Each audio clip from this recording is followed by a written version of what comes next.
MTV's World Tour contains info bursts which carry vital information regarding the show. Not only that, there's a competition hidden there, the prize, a holiday for two. So when you see this icon, no, not this icon, that icon, press record on your video recorders. That way you can freeze World Tour info bursts which only last a split second, learn how to win prizes and influence people.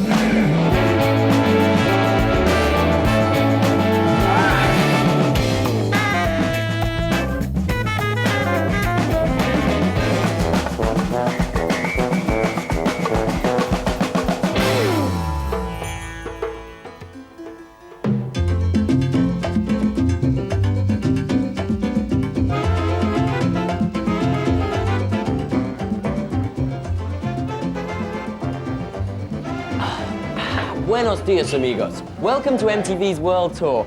I'm here in one of the last bastions of socialism, where almost everything's in short supply. Whoa! Taxi, taxi! With the exception of rum, salsa, and revolution. Welcome to Cuba. Also on World Tour, we have celebrity city guides, this week coming from Kula Shaker in India. The whole thing just sends me mad! We get a sneaky look at your package. That's Package Tour on the Fab Fortnight. We're in Israel with Christoph. If you have a hangover, man, this is the worst job you can do, man. But my first port of call is Cuba, Havana. Referred to by some as the sleeping alligator because of its shape and Eastern Europe on sea by others because of its politics, communist Cuba floats a mere 100 miles due south of Uncle Sam's left index finger, Florida. Cuba's stopped letting America use it as its playground, but they've ensured that what they lose on the swings, they make up for on the roundabouts. Since the dollar was legalized 4 years ago, every Cuban is on a mission to possess the all-American greenback, and being a taxi driver in Havana is one of the most lucrative dollar jobs in town. This is Revolution Square, a monument to that photogenic communist icon Che Guevara. With Che long gone and communism in the West in tatters, Castro faces a tough challenge to keep Cuba's youth interested. Castro's having to work all the harder at putting a bit of extra spice into being a communist. And this is what I call spice. Yes! Salsa was introduced to Cuba in the 70s as the state-approved music. The government uses salsa parties and concerts to help promote its image with Cuba's youth. Cunillet has been a member of Castro's Young Communist League for 8 years. I am Cuban, and like all Cubans, I feel 100% revolutionary. Salsa has a lot to do with the Cuban family. In all the parties you go to, you always find salsa being played. I hear you've met the commandant, Mr. Castro. Yeah, that's right. My dad introduced me. I was like, wait, just a minute. Let me get my breath. Comandante, I want to give you a kiss.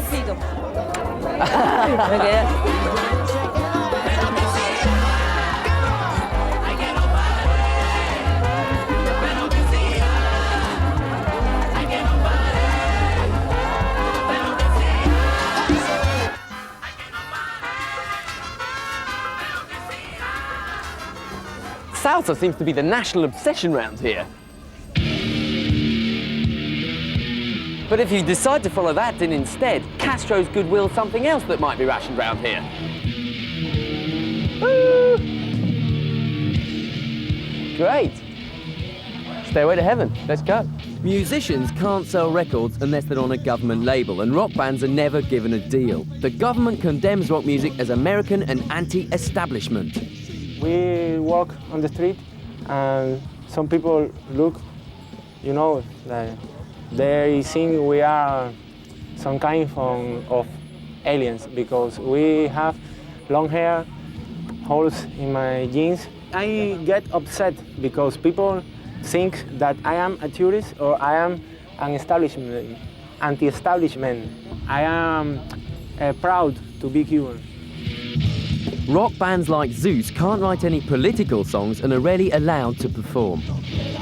The cultural policy of the state don't let us to get money from our performance. If you played salsa, would you make money? Yes. The salsa band has his road is very easy.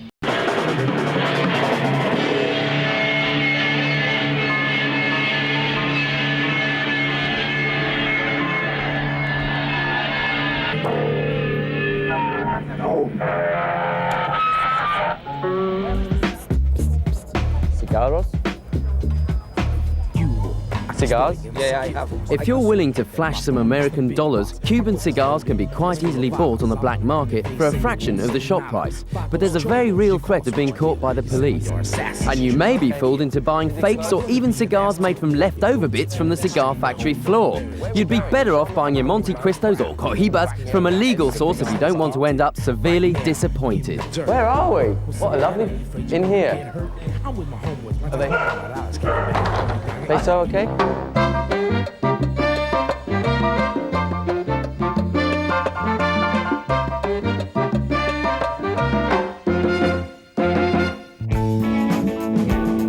More from Cuba later, but first to our city guide with Cooler Shaker in Delhi.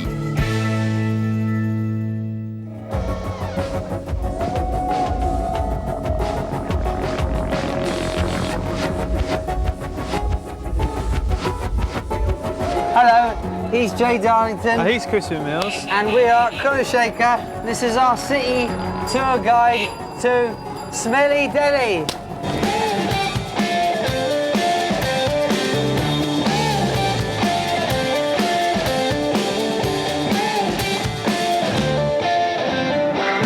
So you land in India, and what do you get? Delhi. How do I describe Delhi for you? Cars, too many people, pollution, too much, just like any city, but this one is just the most intense. If you were alone, no one would know that you were crying. If you were a dream, nothing would seem higher or low.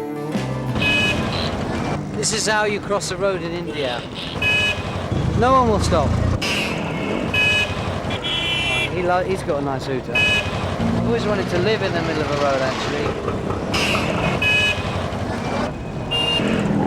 A lot of people, when they come to India, they say that it isn't necessarily a holiday, it's more of an experience.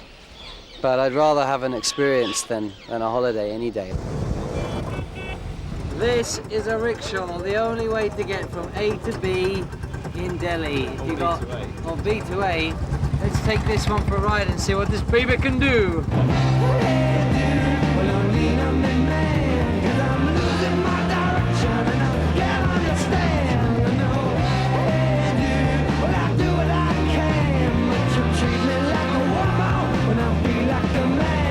This place is completely in your face. Let's go.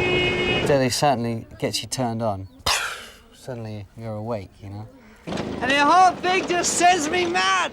Very Shakespearean. Yeah. Hey, it's Beetle. The missing Beetle. I always knew he'd been Indian. So the first thing you got to do when you get here is start writing postcards, yeah? Something like that, with your mum and your mates, and let them know you're still alive. You ain't got any more Hanumans, mate? Who's this? Ganesh, mate. Ganesh? Yeah. Ganesh to you too. Oh dear, there's a snake there. I don't know if I like that. Wooden snakes are very deadly. Here in Delhi, they have monkeys chained up, acting like humans. The only reason they have them acting like humans is because there's no money, so this is the kind of thing that poverty forces people to do. One thing you got to remember about this place is a complete sensory bombardment. Everything you smell, everything you hear, everything you walk in is a complete overwhelming sensation. And if you get sick, everything you sit on is an overwhelming sensation. I got to find a hotel. The first time I ever came here, I nearly died in a hotel. Just walked past it. I think it was in here. I came here 3 years ago. How much is the room, please, for one night? 200 now. 200 rupees? Yeah. Let me think, that's just under £4, about $5. This is a perfect place to have a near-death experience. You're just gonna lie on your back and stare at the ceiling for 4 days, like this.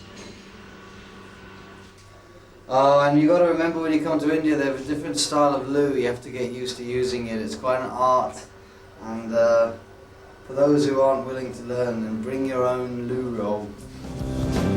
I have found the higher ground, rising high above the cycle of confusion. This place is about learning as much as it's about having fun. And unless you're prepared to have an experience as opposed to just sit on your backside and wait for a holiday, and then you won't last 10 minutes.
Welcome back to World Tour, where I'm in Cuba attempting to get to the beach resort Varadero.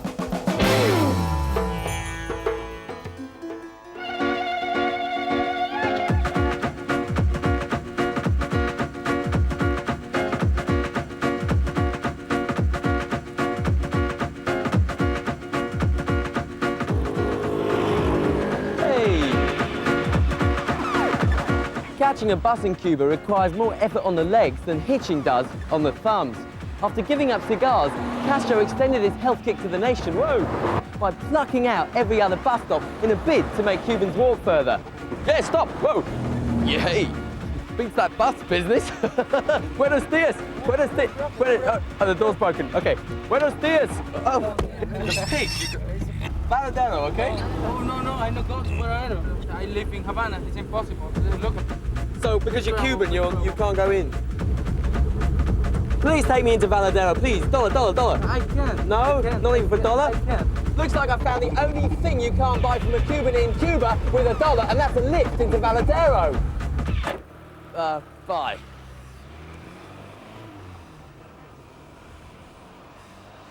Guess I'm gonna have to walk then.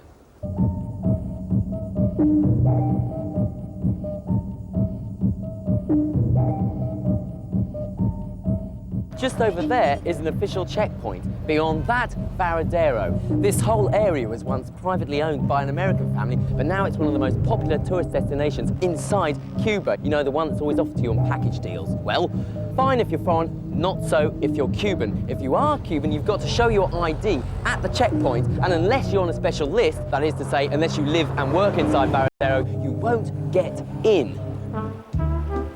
Castro is desperate to keep the sex out of the sun, sea and sand. The authorities' main targets are the jineteras, Cuba's prostitutes.